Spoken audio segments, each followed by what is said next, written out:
Desmond Morris once said, "Cats do not have to be shown a good time, for they are unfailingly ingenious in that respect." Those of you that have one of these little troublemakers may have them declawed, but a declawed cat isn't always intended. Veterinary research suggests that there are several implications with declawing your cats that might affect their health later in life. Personally, I have always had cats. The first two cats that we had, Callie and Floyd, were declawed, and then shortly after Floyd passed away, we got 3 new kittens, Persephone one of them, and much to the dismay of my mother, my father decided to keep their claws. From this presentation today, I hope that you will learn a little bit about feline anatomy that you hadn't before, and that you will rethink when you decide to get your cat declawed. Today, we will look at reasons why cat owners declaw, the procedures and effects of declawing, and several ways you can remedy scratching behavior without harmful surgery. To begin, let's discuss why people declaw cats. The removal of an animal's claws surgically by the means of amputation or declawing is called onychectomy. And a study by the American Veterinary Medicine Association titled "The Literature Review of Welfare Implications of Declawing of Domestic Cats" states that up to 42% of cat owners cite aggression and destructive scratching as reasons why they declaw their cats. However, according to another article called "Feline Scratching and Destruction and the Effects of Declawing" by G.M. Landsberg, suggests that scratching is a natural behavior which allows them to stretch the muscles in their feet. Citing the same article, Landsberg states that a successful surgery might improve the relationship with your cat. So you've made the decision to declaw, but what is the vet actually going to do?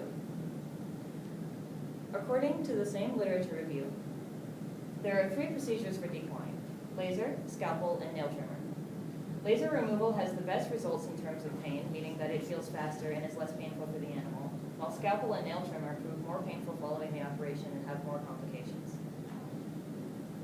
In the article, "Far Worse Than a Manicure" by the Humane Society of the United States, when compared to human anatomy, declawing your cat is the equivalent of cutting off the human finger at the knuckle right here.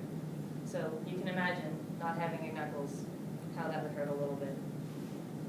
In the article Pain and Adverse Behavior in Declawed Cats by Nicole Martel Moran, if the third phalanx, which is here, is not removed properly, it may grow back later, causing increasing the risk for back pain, aggression, and so forth.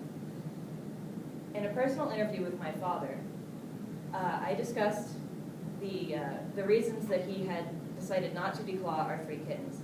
And he cited that when we declawed Floyd, our oldest cat, later in life, when Floyd got about 13, 14 years of age, his arthritis started to get worse because when you declaw a cat, since they don't have the finger from here down, they have to walk on the palm of their feet, which is not how they were naturally designed to walk.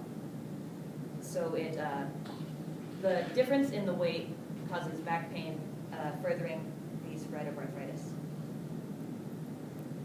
Now maybe after learning the effects, you decide to keep your cat's claws, but how will you be able to stop the scratching?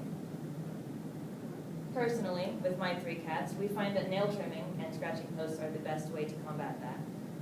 Scratching posts, you can get them in numerous different sizes. Sometimes they come in big, fun cat condos with like little cubbies that the cats can hide in. But if you're not a fan of having cardboard scattered all over your house, you might be able to get claw caps, which are basically a cat manicure. They need to be replaced every 6 weeks by a veterinarian and are completely harmless.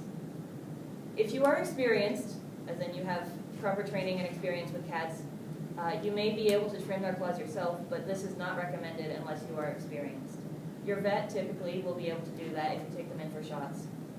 That is also relatively harmless, so long as you cut the claw exactly where it needs to be cut, because if you cut it any further, then there will be excessive bleeding and you'll have to clot the blood, and it's long procedure. So today, I discussed the reasons that people get their cats declawed, the procedures and effects of declawing, and ways that you can remedy destructive scratching without harmful surgery. Now, this isn't an attack on anybody who has their cats declawed, but rather an informative on later in life when your cat gets into their late teens, why their arthritis may be more severe if the surgery wasn't completed successfully. And remember, your cat's got claws for a reason.